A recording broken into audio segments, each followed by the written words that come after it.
Welcome back to the deep dive. Today, we're really plunging into someone fascinating, Master Chief Michael from a BCU biography. Now, for anyone maybe tuning in fresh, the BCU, that's the Biblical Cinematic Universe, it's this really ambitious project. It really is. Taking biblical figures, events, and kind of reimagining them. Think contemporary action, but with ancient roots. A really interesting mix. Scripture meets modern storytelling, basically. Exactly. And our mission today, it's more than just, listing traits. We want to explore how this ancient power gets reimagined. Right. Through things like modern leadership ideas and a really strong cultural identity. We'll unpack Michael himself, his key role in the divine command, and that blend of inspirations, biblical and real world that make him who he is. It might make you rethink what a divine guardian looks like. Oh, definitely. It's a compelling journey we're taking you on. Michael isn't just a name here. No. He really is the resolute guardian, the warrior. His whole presence just screams, big responsibilities, serious power. And a history that's, well, it's deeper than you might think at first glance. He's built to embody purpose, leadership, real impactful stuff. Okay, so let's start right there. At his core, he's introduced as the guardian, right? The warrior for the divine command. It's cuddly, yeah. Tasked specifically with watching over humanity. That's a heavy job description from the get-go. Huge pressure, huge capability implied there. Absolutely. And the source material really fleshes that out. Yeah. He's not just any guardian. Right. He's a divine commander. He leads HEAL Team 7 HT7. HT7, okay. Think of them as like the Celestial Special Forces, divine rapid response, the absolute front line. Got it. And just to give you a sense of his weight in this universe, he's the Archangel who fought Lucifer, Brigadier Vice General Lucifer, as they call him. Oh, wow. And Michael temporarily defeated him, cast him right out of the Celestial Citadel. Temporarily defeated, that's a key word there. It is. It's crucial because it establishes his power. Yes, his combat skill is off the charts, but it also sets up his main antagonist immediately. Right. You understand the massive stakes right from the start. That really does set the tone, doesn't it? He's not just strong, he's proven against, well, the ultimate bad guy. Pretty much, yeah. So how does that early win, even if temporary, shape him in the BCU? Does it make him super confident or maybe constantly on edge knowing Lucifer's still out there? That's a really good question. It gives him this unshakable resolve, definitely. Okay. But it's tempered. Tempered by knowing the fight isn't over. So his leadership in HT7, it's not arrogance. You might expect that, right? Someone that powerful. He might. But the source is really stress. It comes from this strong logical will. But, and this is important, it's balanced by this deep compassion. Compassion. Okay. That compassion is absolutely key. It guides those split-second calls he has to make, even when things were intense, spiritually speaking. And he trusts his team implicitly. He knows their strengths, uses them to build these really complete, solid plans. That feels pretty modern, actually, for a divine figure, I mean. It is, isn't it? Instead of just one all-knowing commander calling every single shot, Michael seems to harness the team's wisdom. Exactly. It shows that even celestial missions need a leader who can orchestrate different talents, not just dictate. Maybe divine power isn't about micromanaging. That's a great way to put it. Strategic orchestration. And that ties right into his main jobs, his responsibilities. Right. What's really unique and just absolutely critical about Michael is his direct communication line. Okay, direct. How so? With the divine command itself. So unlike the rest of HT7, who might get orders through, layers or intermediaries, Michael has his own separate direct channel. No filters. Straight from the top. Straight from the top. Which gives him this incredible authority, always aligned with the divine will. And that will is personified by Yahweh, who they call the Admiral. The Admiral. Okay, that gives it a very clear, almost military structure feel. It does. It clarifies the ultimate strategic authority rests there. So this direct line, it's unique. Does that put a special kind of pressure on him, being the only one with that direct feed? Maybe isolates him a bit? That's a sharp insight. The sources suggest it mostly gives him this absolute conviction. No room for doubt when the orders are that direct. Yeah, right? Makes sense. But yeah, it absolutely means the final call, the ultimate responsibility. It's all on him. He's the final authority on any mission. Okay. He sets the plan, makes the final decision. But after talking with his team, so it's this interesting mix, isn't it? Yeah, top-down authority, but with teamwork built in. Exactly. That logical will, but also the compassion. He listens, but the buck stops with him. And his role as tactical commander, that sounds like he's really in the thick of it, not just directing from afar. Oh, completely. He's a master strategist. Yeah. And he works super closely with each team member.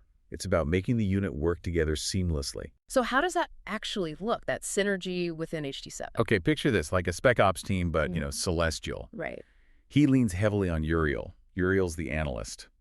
Provides the strategic insights, advancement opportunities, spots vulnerabilities. Intel guy. Basically, yeah. Michael takes Uriel's analysis, processes it with his own divine insight, and shapes the overall strategy. Okay. Who else? Then you've got Raphael. Michael uses Raphael for aid, for help. The focus there is healing, restoration. Interesting, not just offense. Exactly. It's holistic. It's about keeping their own forces strong, spiritually speaking, and protecting those they're sent to help. Think of Raphael as, like, the combat medic on a spiritual level, patching things up. Got it. And Gabriel? Gabriel's the communicator. Michael relies on him to talk to people on the ground. Could be allies needing direction. Could be enemies getting a chance to, well, reconsider. The voice of the team. Precisely.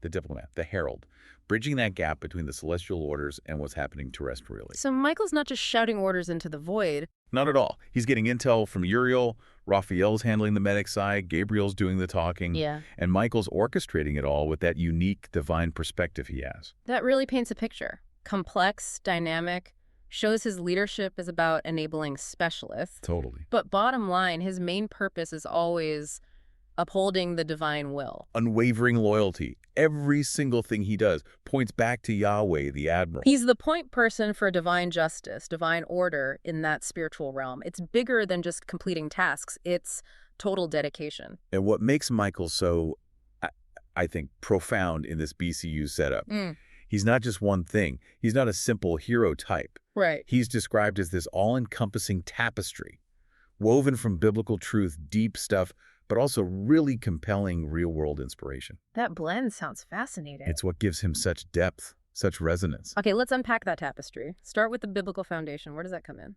Well, his whole identity is rooted right there in Scripture.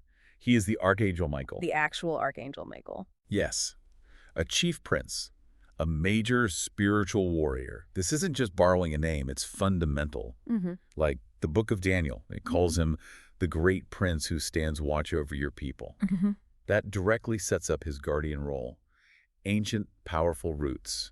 So not a new character, but a reimagining of a hugely significant figure. Exactly.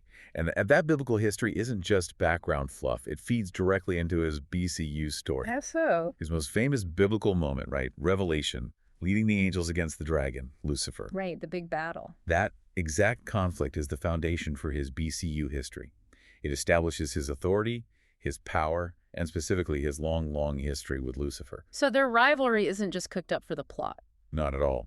It's framed as this ongoing, eternal cosmic struggle. Gives everything he does so much more weight.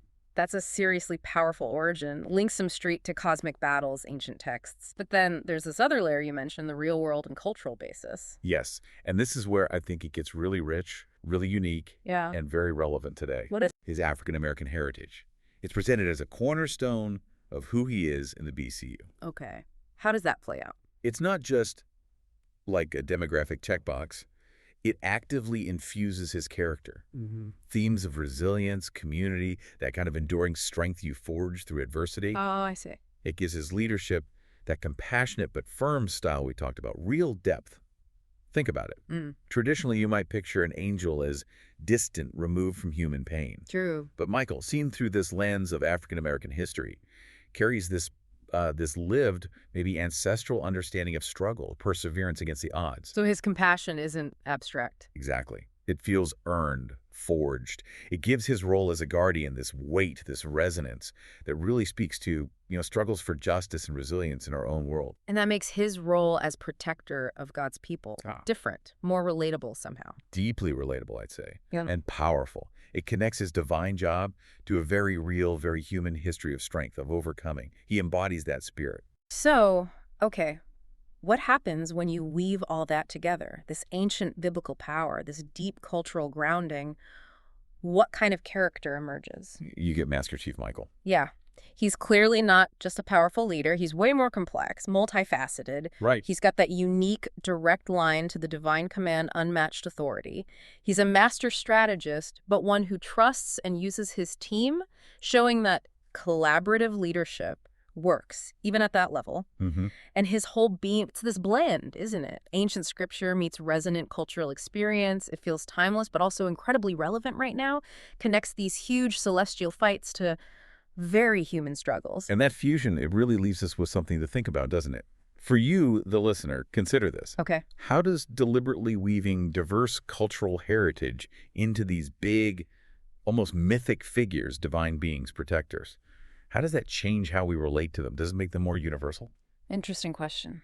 When you tell these ancient stories through new, inclusive, maybe more empathetic lenses, what does that teach us about storytelling itself? How it keeps evolving? Yeah. And how does it help these old stories connect with audiences today who are looking for characters reflecting the complex world we actually live in? Does it make them speak to us in new ways? Definitely something to chew on after this deep dive is over.